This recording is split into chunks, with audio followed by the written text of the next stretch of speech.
चिड़िया जो के प्रश्न उत्तर। प्रश्न 1, कविता पढ़कर तुम्हारे मन में चिड़िया का जो चित्र उभरता है उस चित्र को कागज पर बनाओ। उत्तर, कविता पढ़कर हमारे मन में निम्नलिखित चित्र उभरते हैं, जैसे वह नीले पंखों वाली सुंदर चिड़िया है, चिड़िया मधुर स्वर में जंगल में गाना गाती है, वह बहती नदी का पानी पीती है, चिड़िया का आकार बहुत छोटा है, उसे आज़ादी बहुत पसंद है। प्रश्न संख्या 2, तुम्हें कविता का कोई और शीर्षक देना हो तो क्या शीर्षक देना चाहोगे? बच्चों, अगर आपको मौका मिले कि इस कविता का कोई दूसरा शीर्षक देना है तो आप कौन सा शीर्षक देंगे? सोचकर लिखिए। मेरे हिसाब से कुछ शीर्षक हैं जो मैं आपको बता रही हूँ। नन्ही चिड़िया, सुंदर चिड़िया या परिश्रमी चिड़िया। परिश्रमी जो परिश्रम करे, मेहनत करे। प्रश्न 3, इस कविता के आधार पर बताओ कि चिड़िया को किन चीज़ों से प्यार है। इस कविता के आधार पर ज्ञात होता है कि चिड़िया को दूध भरे अनाज के दानों, नदी तथा जंगल से प्यार है। चिड़िया चुंडी के दाने एवं अन्य अनाज के दानों को खाना पसंद करती है। इस चिड़िया को गीत गाना बहुत पसंद है। जंगल से इसे बहुत प्यार है।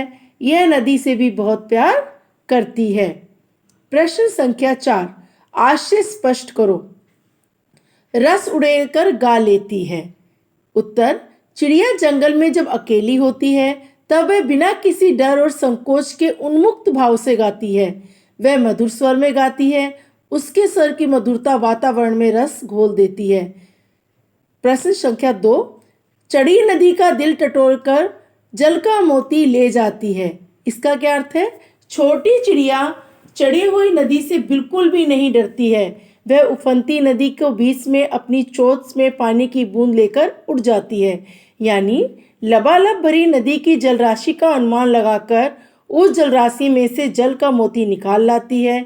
अर्थात उसी पानी से चिड़िया अपनी प्यास बुझाती है। इसलिए पानी मोती की तरह अमूल्य है। अनुमान और कल्पना। प्रश्न 1, कवि ने नीली चिड़िया का नाम नहीं बताया। वह कौन सी चिड़िया रही होगी? इस प्रश्न का उत्तर जानने के लिए पक्षी विज्ञानी सलीम अली की पुस्तक भारतीय पक्षी देखो। इसमें ऐसे पक्षी भी शामिल हैं जो जाड़ों में एशिया के उत्तरी भाग और अन्य ठंडे देशों में भारत में आते हैं। उनकी पुस्तक को देखकर तुम अनुमान लगा सकते हो कि इस कविता में वर्णित नीली चिड़िया शायद इनमें से कोई एक रही होगी। नीलकंठ, छोटा किलकिल, कबूतर, बड़ा पतरिंगा। उत्तर, इस कविता में वर्णित नीली चिड़िया शायद नीलकंठ रही होगी, क्योंकि उसके शरीर के ज़्यादातर भाग का रंग कैसा होता है? नीला होता है। उसके शरीर के ज़्यादातर भाग का रंग नीला, आकार छोटा तथा आवाज़ मीठी होती है। नीलकंठ बहुत ही मधुर स्वर में गाना गाता है। अगला प्रश्न, नीचे कुछ पक्षियों के नाम दिए गए हैं। उनमें यदि कोई एक पक्षी से अधिक रंग का हो तो लिखो। उसके किस हिस्से का रंग कैसा होता है? जैसे तोते की चोंच लाल है, शरीर हरा है। मैना, कौवा, बतख और कबूतर। मैना के पंख भूरे व सफ़ेद रंग के होते हैं। उसकी टांगें हल्की लाल होती हैं। कौवा का पूरा शरीर काला होता है। बतख सफ़ेद रंग का होता है। उसके पैर हल्के गुलाबी रंग के होते हैं। कबूतर का रंग स्लेटी सफ़ेद होता है। गर्दन कुछ कुछ नीले रंग की होती है। इसकी टांगें लाल होती हैं। अगला प्रश्न, कविता पर हरे बंद वह चिड़िया जो से शुरू होता है मुझे बहुत प्यार पर ख़त्म होता है। तुम भी इन पंक्तियों का प्रयोग करके अपनी कल्पना से कुछ नई पंक्ति जोड़ो। बच्चों, यहाँ आप अपनी कल्पना करके नई कविता बना सकते हैं। आपको उत्तर के लिए एक सुझाव दिया जा रहा है।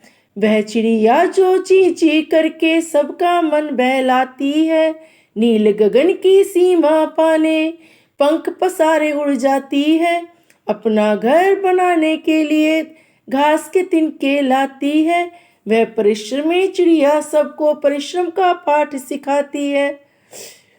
अगर आपको हमारी ये वीडियो अच्छी लगी तो please like, share and subscribe our channel.